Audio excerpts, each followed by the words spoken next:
My name's Scott. As she said, I'm the Executive Creative Director at Struck, which is a branding, marketing, and advertising agency out of Salt Lake City, Utah, specializing in travel and tourism. This is my esteemed client, Tom, from Palisades Tahoe, who is a wonder of a client to work with. But we're here to talk today specifically about renaming and using Palisades Tahoe as a case study in the renaming process, but hopefully give you some simple tidbits about naming in general or just some basic marketing takeaways. So we're going to take it for granted that we all know that the previous name of Palisades Tahoe had to change. You can read the entire story at palisadestahoe.com or struck.com. But I do think it would be nice if Tom gave a little bit of background about, just some background history about the name. Yeah, and we don't need to dwell on it, just as Scott had mentioned. I think the next slide that's in here, has a quote from our COO on it. And really what we came to realize was, it was time, right? I mean, I think we've all seen that now with the change of major, sporting events and sports teams and so forth. But it did not fit our value set any longer to have a name that was widely considered an ethnic slur. And so once we kind of came to that realization, and actually in retrospect, we probably should have done it sooner, we felt like it was a huge decision, and we had made so much progress. And this picture right here, just to kind of stamp in that, for us at least, that we thought we were doing the right thing, was these women from the tribe who hadn't visited the valley in over 20 years. When they heard that we were finally going to change the name, they actually came out and did a ceremony there to kind of bless, if you will, that process. So, but we had thought that was the biggest part of the whole thing, and boy, were we wrong, because the hardest part was definitely yet to come. Excellent. So we have 5 kind of quick takeaways. By the way, we only have 15 minutes, so we're going to speak relatively quickly. I apologize for that. We have 5 simple takeaways. The first one is a little bit maybe surprising, and that is that a name is really not as important as you may think.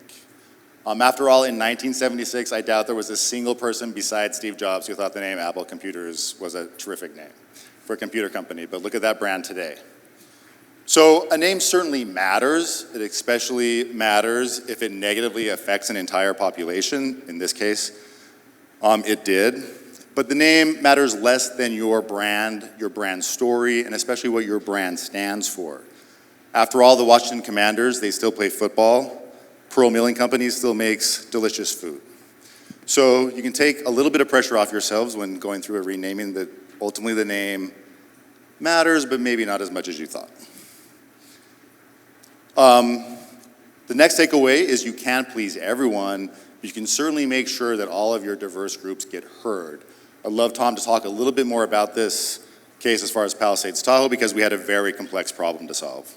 And so not only were we solving a problem of an ethnic slur in a name of a brand that's been around for 72 years, we were actually taking 2 discrete brands with different psychographic makeups, different characters, and pulling them together under one brand, one parent brand. And to do that and to really get down and to distill into what were those themes and those characteristics that really tied the 2 together, we embarked on a very in-depth research project where we aim to really dive in with, a broad base of our customer group, as many ethnicities as we could identify with, both genders, different people from different socioeconomic classes or makeups, people that lived near the resort, people that didn't live near the resort. And we really dug into what the themes, what the memories were, what the experiences were, in order to kind of distill down to what was important. And we did that through, I want to say about 2,500 different surveys. We did multiple focus groups. We did interviews with over 30 people from in the community. And those 30 people are important because one of the other aims of this was to create, almost micro ambassadors within the community, because we have a very loyal brand, or loyal people to our brand. They identify with it, they love it, and they're very vocal about it. And so we really need to ensure that people were kind of really understanding that we were digging into this and we were listening to them, and what they were saying was being heard by us as we went through this process. Yeah, I think I lost 4 teeth through this process. I was grinding my teeth at night because I was so nervous, because the Palisades Tahoe fan base is intense. All right, so the third takeaway is to aim for authenticity. So we had a lot of really great things to work with in this case. They have the storied terrain of Palisades Tahoe. They hosted the 1960s Olympics. They were arguably the birthplace of the free skiing movement. And of course, the seminal 1970s movie Hot Dog was filmed there. So we had some stuff to play with, right? And there's a lot of stuff we could have said. So it's important to remember that the name should probably reflect the most important thing to say. Like consider it like the title of your story or the title of your novel. What's the first thing you want people to take away? Because you're going to be able to like express the entirety of your story in other ways beyond the name. So the things that we considered in this case, we thought, could we honor the Washoe tribe since the name was derogatory towards that tribe previously, or since it was derogatory towards women in general, maybe find an honorific term for females, or look at a female from mythology, or a famous female from the resort that we could name the resort after. Should we abandon the past and just think, what if this was a brand new ski resort? How would we name this place? Could we invent a whole new word? And one of the 4 finalists was a word that we completely made up that was pretty terrific. But this is our short list. After a couple of months, we bucketed it into 4 categories and then made the process a little bit easier by selecting the best possible name from each of these 4 categories. And then took them to our different audiences, the board, etc., and whittled it down to the name that was chosen. Now in this naming process, a really great thing to remember is the 4th principle, and that is the name can't do it all and shouldn't do it all. The graphic identity can do some of the heavier lifting. The brand itself is going to do some of the heavier lifting. And so Tom is going to talk a little bit now about the name that was chosen and a little bit of the look of that, and then I'll go into the logo and graphic identity and how we were able to appease some of the groups that Tom was talking about and include them in the story of the brand. And so this is where we ended up, Palisades Tahoe. And I think what's important about that is it had an interesting history to it, right?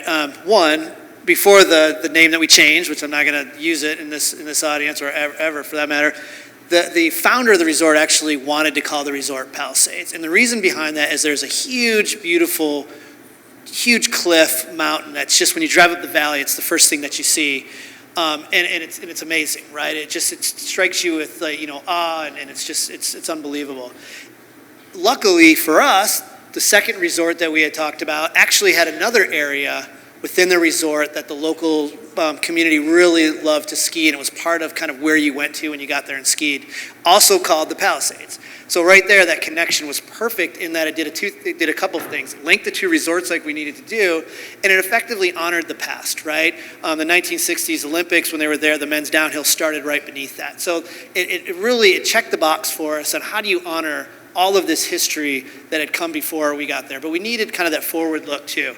And that forward look was the addition of Tahoe to it. And for those of you who may be unfamiliar with Tahoe or haven't visited there, Tahoe as a place is just an incredibly unique and beautiful area. I think it's the 2nd deepest lake in North America, just unbelievable, right? And we wanted to be able to identify with that and use that as our kind of future forward.